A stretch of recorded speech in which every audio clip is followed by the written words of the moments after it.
Good day, Georgetown. It is Wednesday, and it is time for our midweek newsreel. Thank you for being part of this community of faith. Thank you for all of the ways in which you engage the life of our community in the midst of a crazy pandemic. And we're grateful that we can be community together and especially do projects together as active ways of engaging the body of Christ and the community needs around us. So today I have 6 updates for you. The first is the Stuff the Bus initiative. We want to say thank you. If you look around, you can see the pile of items that have been brought for Riley Street Middle School families who are in need. We have enough supplies for 14 students to be able to go back to school, so thank you. And some additional supplies will be brought to Love Inc. for families in need there. So thank you for your great responsiveness to this initiative. The next initiative that we begin is a week-long one, and it's entitled Random Acts of Kindness. From 6 until 8, you or your family could pick up one of these booklets and packages, and in it, it's a wonderful set of activities for families in particular, especially if you have younger children, to turn your minds toward doing something for other people. Random acts of kindness.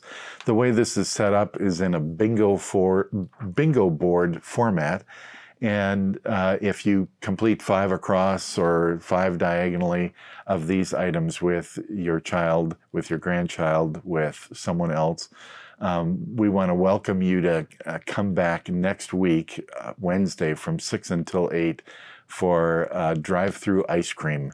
So think about this, and even if you don't pick up the brochure or the packet, we want to encourage you to look for ways in the next week to be the body of Christ, to be a good neighbor, to be someone who does good for nothing, and do that in the life of our community, because we certainly know that the community needs it. These packets are going to be available from 6 to 8 tonight. They can be picked up at church. They're also going to be put out after that time frame throughout the rest of the week, and you can pick these up at church when the time best suits you. But just know that tonight from 6 to 8 is the targeted distribution time. We are also in the midst of building hygiene kits together. We want to encourage you to consider bringing in shampoo, bar soap, body wash, feminine products, toothbrush, toothpaste, dental floss, and deodorant.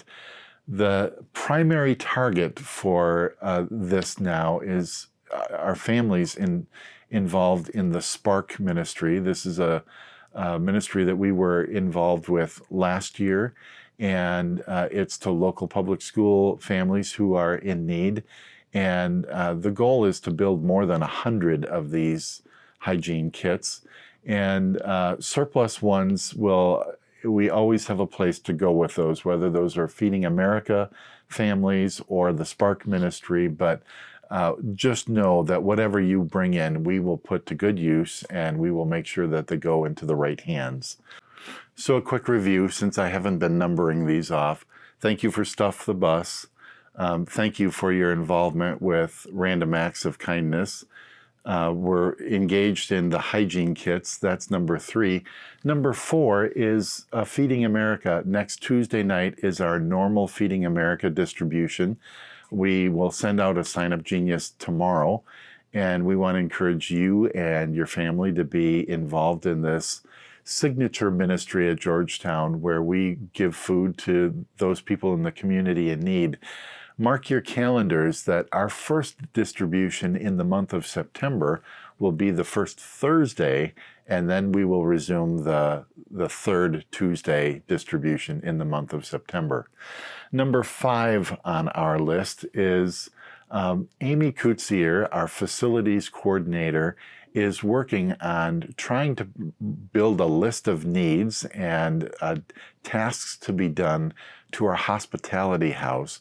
This is our house that our missionaries and other missionaries around the globe will use from time to time. And next week, she would like to have us spruce that up. And this might be a little mini barn building project. There'll be pressure washing, there'll be painting, there'll be some outside care. There may even be some inside work. But keep your ears peeled because we don't have it organized yet, but she's working on a list of things that need to be done, and we've decided to put this out to the congregation as a community building event. So if this is something that's in your wheelhouse and it works in terms of your schedule, think about that as a way to get engaged next week. But again, more details will come. Right now, she's blueprinting a list of things that need to be done. Last on our list is we have new elders and new deacons and new care providers. And typically what we would do is commission them and ask them to make their vows in a normal worship service.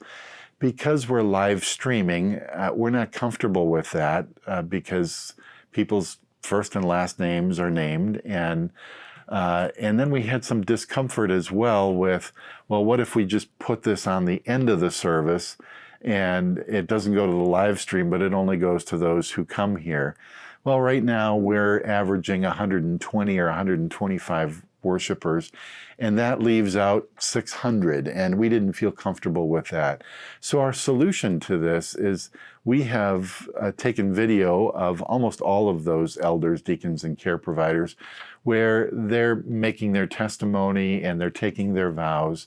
And this 3 or 4 minute video is going to be released to you on Friday, and it's going to be a unlisted video, so we're going to ask you not to forward that, but that's going to be available for about 48 hours. So when you get that video, you can click on it, you can watch it. It also will contain the link to our normal Sunday service, but that way all 765 or almost 800 Georgetown members will be able to see that, and that won't be restricted to just those who come here. And we were comfortable with that way of addressing that challenge that we're facing in this live stream era. So now I want to tell you a story. This comes from one of our parishioners who shares this with permission. And this person told me this week, Pastor, you've been talking about COVID craziness and COVID crankiness, and I've got a story for you. And this person said they're on the board of their association, and on Monday sent out an email reminder to their neighborhood community, and that neighborhood community was reminded that please remember to turn your sprinklers off because we're under a watering ban. And as the story was told to me, that member of our congregation was inundated with emails of, well, this doesn't apply to me because I have an oscillating sprinkler, and this doesn't apply to me because I want to water the dry spots on my lawn with a hose. Well, what about me washing my car, my truck in the driveway? And even with this link sent out to that whole community, it was activating everyone, and they were polarizing on that, and they were protesting it. And the response that I got was, Pastor, everybody is COVID crazy and COVID cranky, and this is a simple matter. So it's illustrative of our sensitivities today and the polarized world that we are currently in. And as a church, we want to keep before us the most important things of loving God, loving each other, loving and serving the world. And that may take a few extra steps because all of us are close to the end of our rope. We're stressed, we're frustrated, we're angry, we are grieving. We are grieving the world that once was, that is not right now. And the more we are aware of all of that undercurrent in ourselves, the more we can be useful and thoughtful and intentional about doing random acts of kindness, about speaking a different kind of word, about affirming and encouraging and assisting our neighbor.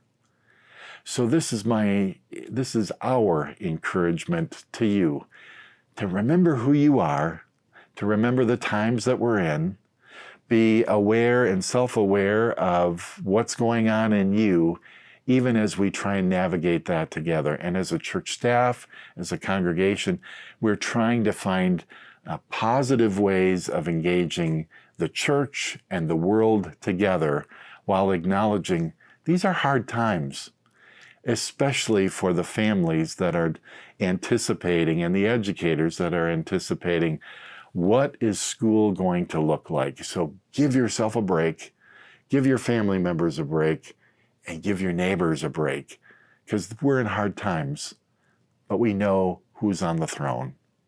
Brothers and sisters, the peace of the risen Christ to you.